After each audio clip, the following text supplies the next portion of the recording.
नमस्कार दोस्तों, आप देख रहे हैं दिव्य ज्ञान चैनल और मैं हूं पंकज राय। आप सभी का हार्दिक स्वागत है। आज की वीडियो में हम कक्षा 7वीं की हिंदी की एनसीईआरटी टेक्स्ट बुक का पहला लेसन पढ़ेंगे, यानी पहला पाठ पढ़ेंगे, जो है एक कविता। और उस कविता का नाम है हम पंछी उन्मुक्त गगन के। यह शिवमंगल सिंह सुमन द्वारा लिखित है, यानी रचित है। इस कविता में हम स्वतंत्रता के बारे में अध्ययन करेंगे कि इस धरती पर रहने वाले सारे मनुष्य या कोई भी प्राणी हो, सभी को स्वतंत्रता प्यारी होती है। और स्वतंत्रता के इस महत्व को जानने के लिए और इस कविता को स्टार्ट करने से पहले मैं चाहता हूं कि आप ये वीडियो देखें, और वीडियो देखने के बाद मैं आपको कविता का वाचन करूंगा, उसकी व्याख्या करूंगा, उसके कठिन शब्दों के अर्थ भी बताऊंगा, साथ ही साथ कुछ अन्य बातों पर भी डिस्कस करूंगा। तो चलिए सबसे पहले आप ये वीडियो देखिए।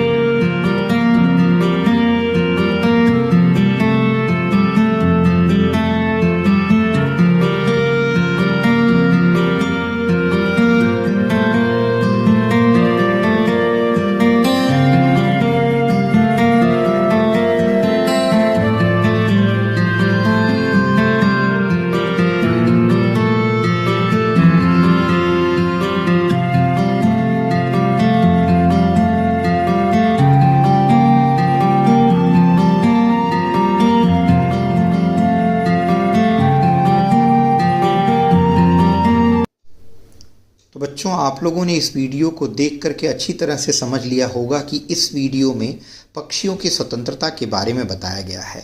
आपने देखा कि पक्षी किस तरह से स्वतंत्र होकर के आसमान में बहुत ऊंचाई तक उड़ान भर रहे हैं और जहां मर्जी आ रही है वहां बैठ रहे हैं।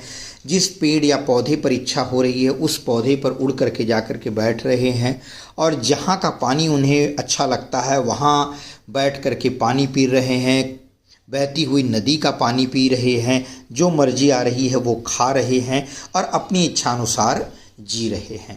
पर जिस कविता के बारे में आज हम पढ़ने वाले हैं उस कविता का नाम है हम पंछी उन्मुक्त गगन के। और इस कविता में कवि उन पक्षियों के बारे में बताने की कोशिश कर रहे हैं जो पक्षी आज़ाद नहीं हैं बल्कि पिंजरे में बंद हैं, और पिंजरे में बंद पक्षी अपनी आज़ादी के बारे में क्या सोच रहे हैं और उनके अरमान क्या क्या हैं, इसके बारे में शिवमंगल सिंह सुमन जी ने बताया है। तो सबसे पहले मैं कविता का वाचन करूंगा, आप ध्यान से सुनेंगे। इसके बाद एक एक पैराग्राफ की मैं व्याख्या भी करूंगा। तो चलिए वाचन सुनिए। हम पंछी उन्मुक्त गगन के पिंजरबद्ध न गा पाएंगे, हम पंछी उन्मुक्त गगन के पिंजरबद्ध न गा पाएंगे, कनक तीलियों से टकरा कर पुलकित पंख टूट जाएंगे, हम बहता जल पीने वाले मर जाएंगे भूखे प्यासे, कहीं भली है कटुक निबौरी कनक कटोरी की मैदा से, स्वर्ण श्रृंखला के बंधन में अपनी गति उड़ान सब भूले, बस सपनों में देख रहे हैं तरु की फुनगी पर के झूले, बस सपनों में देख रहे हैं तरु की फुनगी पर के झूले, ऐसे थे अरमान के उड़ते नीले नभ की सीमा पाने, लाल किरण सी चोंच खोल चुगते तारक अनार के दाने, होती सीमाहीन क्षितिज से इन पंखों की होड़ा होड़ी, या तो क्षितिज मिलन बन जाता या तंती सांसों की डोरी, या तो क्षितिज मिलन बन जाता या तंती सांसों की डोरी, नीड़ न दो चाहे टहनी का आश्रय छिन्न भिन्न कर डालो, लेकिन पंख दिए हैं तो आकुल उड़ान में विघ्न न डालो, लेकिन पंख दिए हैं तो आकुल उड़ान में विघ्न न डालो। चलिए अब हम व्याख्या प्रारंभ करेंगे। पहला पद ध्यान से सुनिए, उसकी व्याख्या मैं बताने जा रहा हूँ। हम पंछी उन्मुक्त गगन के पिंजर बद्ध न गा पाएंगे, कनक तीलियों से टकराकर पुलकित पंख टूट जाएंगे। उन्मुक्त यहाँ एक शब्द आया है जिसका अर्थ होता है आज़ाद। पंछी का मतलब होता है पक्षी। पंछी शब्द जो है तद्भव है, हिंदी का शब्द है। पक्षी जो है वो संस्कृत का शब्द है। पिंजरबद्ध का मतलब होता है पिंजरे में बंद होकर। कनक से मतलब है सोने से, सोना। तीलियों का मतलब होता है सलाखें और पुलकित का मतलब होता है कोमल या आनंदित। अब इसका भावार्थ है, हम पंछी उन्मुक्त गगन के। पक्षी कह रहे हैं कि हम तो खुले यानी आज़ाद आसमान के पक्षी हैं। हम पिंजरे में बंद होकर, पिंजरबद्ध मतलब पिंजरे में बंद होकर के नहीं गा पाएंगे, हम अपनी बातें नहीं कह पाएंगे। कनक तीलियों से टकराकर पुलकित पंख टूट जाएंगे, मतलब कि इन सोने की तीलियों से टकरा करके हमारे जो आनंदित पंख हैं वो टूट जाएंगे। दूसरे पद की व्याख्या ध्यान से सुनिए। हम बहता जल पीने वाले मर जाएंगे भूखे प्यासे, कहीं भली है कटुक निबौरी कनक कटोरी की मैदा से। भूखे प्यासे का मतलब आप समझते ही हैं। कटुक का मतलब होता है कड़वी और निबौरी का मतलब होता है नीम का बीज जो होता है उसको निबौरी कहा जाता है, आप चित्र में देख सकते हैं। कनक का मतलब सोना और कटोरी का मतलब वो छोटा बर्तन जिसमें हम दाल या सब्जी रखते हैं उसको हम कटोरी कहते हैं। उसको मराठी में, महाराष्ट्र में वाटी भी कहा जाता है, कहीं कहीं वाटी भी बोलते हैं। तो उसका मतलब है छोटा बर्तन, अब वो किसी भी धातु का हो सकता है। हम बहता जल पीने वाले, पक्षी कह रहे हैं हम तो बहते हुए जल को पीने वाले लोग हैं। हम भले ही बाहर इस पिंजरे से बाहर निकल कर के भूख प्यास से मर जाएं, पर हमें आज़ादी वहाँ मिलेगी। इस पिंजरे में भले ही हम अच्छा स्वादिष्ट खाना पा रहे हैं, लेकिन इस पिंजरे में हमें आज़ादी नहीं मिल रही है। हम तो बहते हुए पानी को पीने वाले हैं, हम भले ही भूखे प्यासे मर जाएंगे और इस पिंजरे में जो हमें खाने के लिए मिल रहा है उस बाहर निकल कर के भले ही हम कड़वी नीम का फल खा लेंगे, वो चल जाएगा क्योंकि वहाँ हमें आज़ादी मिलेगी, लेकिन इस पिंजरे में हमें कोई आज़ादी नहीं मिल रही है। वह कड़वी निबौरी का फल इस पिंजरे में रखे हुए सोने की कटोरी में रखे हुए मैदे से ज़्यादा अच्छा है, क्योंकि उसे खाने में हमें पूरी आज़ादी मिलती है और इस सोने की कटोरी में रखे हुए मैदे को खाने में हमें आज़ादी नहीं मिलती। अब चलिए हम तीसरा पद देखते हैं। तीसरा पद है, स्वर्ण श्रृंखला के बंधन में अपनी गति उड़ान सब भूले, बस सपनों में देख रहे हैं तरुकी फुनगी पर के झूले। स्वर्ण का मतलब सोना, कनक का मतलब भी सोना होता है, श्रृंखला का मतलब होता है कड़ियाँ, सलाखों से निर्मित पिंजरा जो होता है उसे कहा गया है यहाँ पे श्रृंखला। तो स्वर्ण श्रृंखला का मतलब होता है सोने की सलाखों से निर्मित जो पिंजरा है उसे कहा गया है स्वर्ण श्रृंखला। बंधन का मतलब होता है परतंत्रता यानी बांधना। अपनी गति उड़ान सब भूले, बस सपनों में देख रहे हैं तरु। तरु का मतलब होता है वृक्ष या पेड़। फुनगी का मतलब होता है पेड़ की टहनी का सिरा या सबसे किनारे वाला भाग, उसको फुनगी कहा जाता है।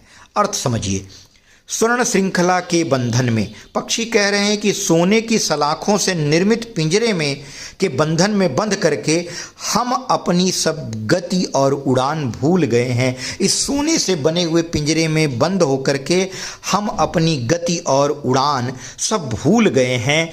बस हम सपने में यही देख रहे हैं कि हम किसी पेड़ की सबसे किनारे वाली शाखा पर बैठ करके झूले झूल रहे हैं, वह भी हकीकत नहीं बल्कि हम सपना देख रहे हैं इस पिंजरे में बंद होकर के, क्योंकि हमारा निकलना मुश्किल है। अब अगला पद हम देखेंगे। अगला पद है, ऐसे थे अरमान की उड़ते नीले नभ की सीमा पाने, लाल किरण सी चोंच खोल चुगते तारक अनार के दाने। अब यहाँ पर पिंजरे में बंद पक्षी के अंदर जो अरमान छिपा हुआ है उसको कवि स्पष्ट कर रहे हैं, व्यक्त कर रहे हैं। वो कह रहे हैं कि ये पक्षी पिंजरे में जो बंद है वो सोच रहा है, उसका अरमान है, वो कह रहा है कि हमारे ऐसे अरमान थे कि हम उड़ते नीले नभ की सीमा पाने। हम इस नीले नभ का मतलब है आसमान, हम इतनी दूर तक उड़ान भरते आसमान में कि हम इस नीले रंग के दिखने वाले आसमान की सीमा को पा जाते। लाल किरण सी चोंच खोल, आप चित्र में देख सकते हैं कि पक्षी की चोंच का रंग कैसा होता है, अंदर से वह लाल होता है।